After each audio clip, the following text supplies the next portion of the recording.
So a question I've been asked on my past few TikToks and videos and YouTube shorts, are all the Cold War finishing moves the same time? So does it take each finishing move the same amount of time to complete? As you can see, I have a load of finishing moves. I have 17. I personally think that they're not all the same time, but it's within a second, maybe or even less than a second. But we're gonna test a few today in this video really quickly. Put a timer up. How I'm gonna test this, I'm gonna be going back and forth. It's gonna be the first frame when the execution starts. So it's not gonna be when you punch him in the back. It's not gonna be from there. It's gonna be like the literal first frame where it changes the camera angle, where you're not first person anymore.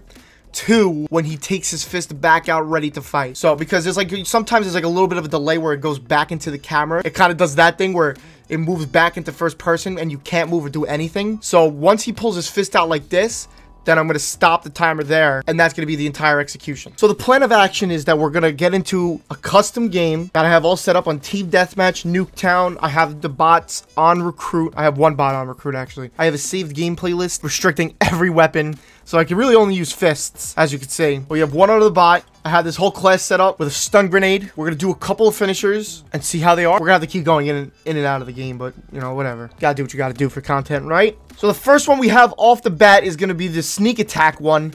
It's the original one that came in Black Ops Cold War, and it was the only one for a while, which I always thought was a little long, but we'll see. So we'll use the original one, the sneak attack finisher, as the first one, as kind of the base. So I got for that 4.6 seconds. That was my time. So we're just gonna go over to the next one called Lost and Found, which I feel like is a little shorter.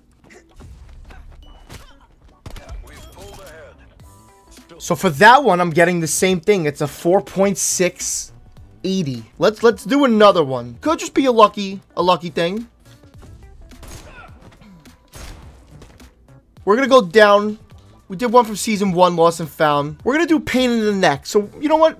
We did one from season 0. We're gonna do 2 from season 1, 2 from season 2, and then 2 from season 3. We're gonna do that and test them all out. So this is Pain in the Neck. I'm pretty sure this was part of the battle pass.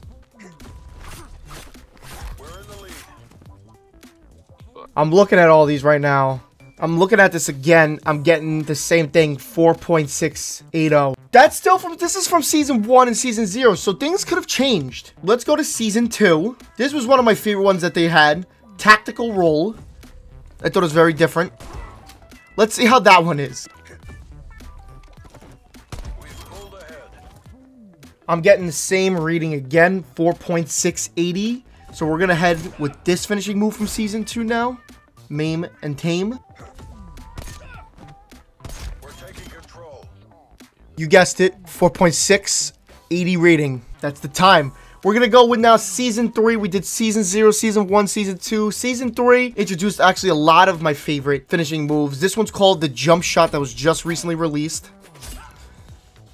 This is the 80s theme. We're gonna do another extra one for season 3. We're gonna do both Rambo's finishing move and John McClane's, just cause we can.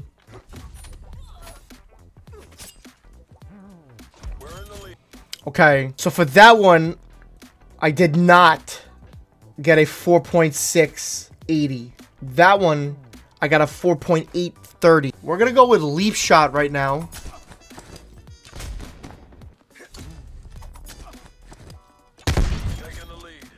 That one I got 4.680. So we'll do one more just to be sure. We're gonna go with the hit and gun one. And then we will present our finding.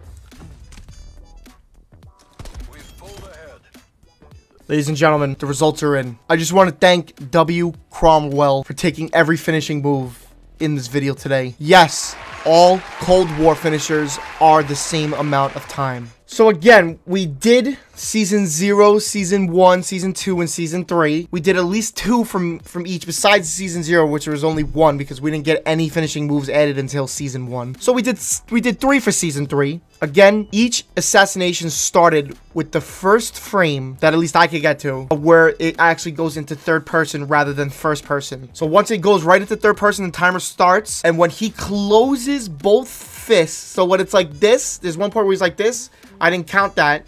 But when he's like that, because it literally goes from here to here, I count it as soon as it's closed.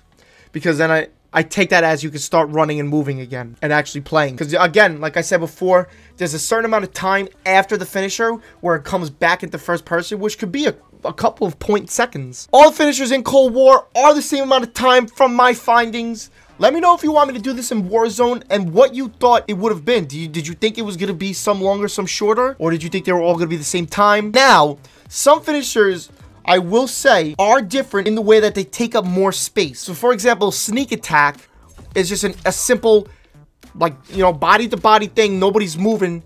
You do the finishing move.